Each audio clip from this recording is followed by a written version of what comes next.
There are a lot of measurements out there to tell if someone is smart or not. We start getting grades as early as preschool and are told year after year how intelligent we are, or aren't, at school through homework, exams, and the like. We can measure intelligence to a degree, but what about emotional intelligence? This term has become more of a buzzword lately, and for good reason.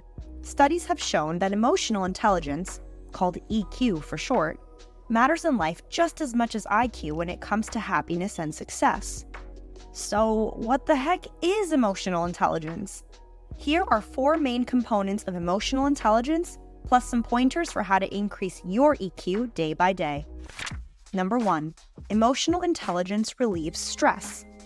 The key ingredient to having emotional intelligence is self-awareness.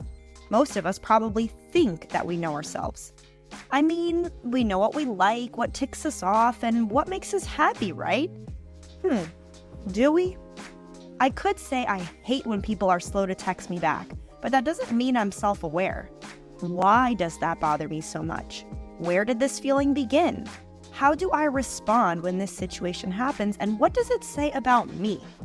Self-awareness is so much deeper than we think. It's about taking the time, and quite a lot of it, to recognize what you're feeling, when that feeling is triggered, and how your body reacts. Then you take that information and you take proactive steps to manage your reaction before it escalates. This is how you end up stopping your stress in its tracks, quite literally. We have another video that can help you with this step, called How to Practice Self-Reflection. Check it out. Now, here's an example. You're prepping for finals or a big presentation or project deadline at work. As the date nears, you start getting this feeling in your chest, known as the good old friend anxiety. You take the time to notice that you feel especially anxious when you're thinking of this deadline in a loud or disorganized space, like your current apartment, which needs a good clean. Through self-awareness, you start recognizing patterns. You realize that you need to prepare for your deadline in a quiet space, or distance yourself from your typical loud friend groups for a few days to get settled. You also make the connection that you work best when things are organized around you, so you take 40 minutes out of your day to tidy up your space, so you come home to a peaceful place after your shift ends. This helps your brain slowly disconnect from the pressures of work or school so you can rest up for the next day. This was a pretty simple self-awareness moment, but if you do this on the daily, the positive repercussions are tenfold. Number 2, emotional intelligence helps you communicate and empathize with others. High EQ individuals know how to express their emotions assertively and constructively. This combo is key. If you're just assertive, it won't get you far. If you're constructive but soft, likewise. If you're over the age of 16, I'm going to bet that you've already lived an experience where you weren't happy with what was going on, but you chose to zip your mouth and suck it up. Who benefited from that situation? Probably not you. On the flip side, you may have also had a moment where something ticked you off and you spoke about it without thinking much about your words. Yeah, we know how that goes. Usually not that great for you either. Finding that in-between sweet spot is where emotional intelligence lives. Okay, wondrous YouTube channel, that sounds great on paper, but how can I be assertive and constructive at the same time? Especially when some idiot is telling me something wrong.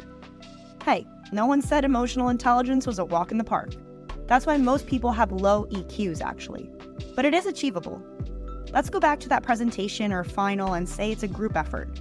You notice the tension between a couple of teammates due to differences of opinion. Everyone's stress level is going up now. First, you start by actively listening. You always want to listen more than you speak. Trust me, it's in your favor. People are only willing to have a conversation if they feel heard. The moment they feel attacked or that you don't care what they say, the conversation is already over. By the way, we love to hear your opinions in the comments and chat with our subscribers. If you haven't already, hit the like and subscribe buttons to keep the mutual respect going. You know I appreciate you. Now, when it is your turn to speak, stay calm and respectful. Use I statements, which means you start your sentences with I and not you. I feel nervous when we don't meet our milestones on time is going to be better received than, you make me so nervous when you finish your part of the project late. Even though the other person really may be in the wrong, seek to understand the reasons behind their perspective. Maybe that late teammate has a lot going on personally, and you would be in a similar boat. Then, find some common ground. What is a mutual goal between the teammates? We can assume everyone wants to do a good job and get this project over with, right? Finally, work together to brainstorm solutions and consider choosing more than one through consensus. You can't please everyone, but you can treat everyone respectfully in the process. Number 3, emotional intelligence is used to overcome challenges.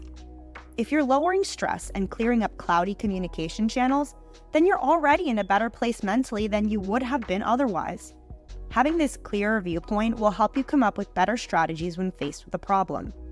Think back to the last time you were overwhelmed with an obstacle in your life. Being overwhelmed in itself is an emotion, which means emotional intelligence can help you get it under control to find a solution. You know when you can think back to that argument or time in your life when you were really lost, and now you can say, dang, if I knew then what I know now, I would have never freaked out about that. Well, that's an emotional intelligence right there.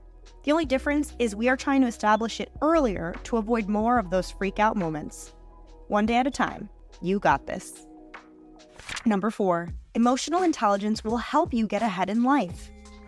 If I told you that you could become a strong leader, have improved well-being, and love the relationships you create in life, would you sign up? I know I would. Sign me up, baby. Well, that's what you're getting if you work to grow your emotional intelligence. Investing in your emotional intelligence is investing in your future success and happiness. You'll be better equipped to navigate otherwise confusing social situations, collaborate with those who are different than you, and take opportunities that could advance your career and passions. Overall, high EQ individuals experience greater personal satisfaction and fulfillment in their lives, since they have all the skills needed to handle emotions, build meaningful connections, and pursue their goals. Now that we know what emotional intelligence entails and how we can work towards it, let's get out there and grow our EQs. Looking forward to the journey together. As always, thanks for watching.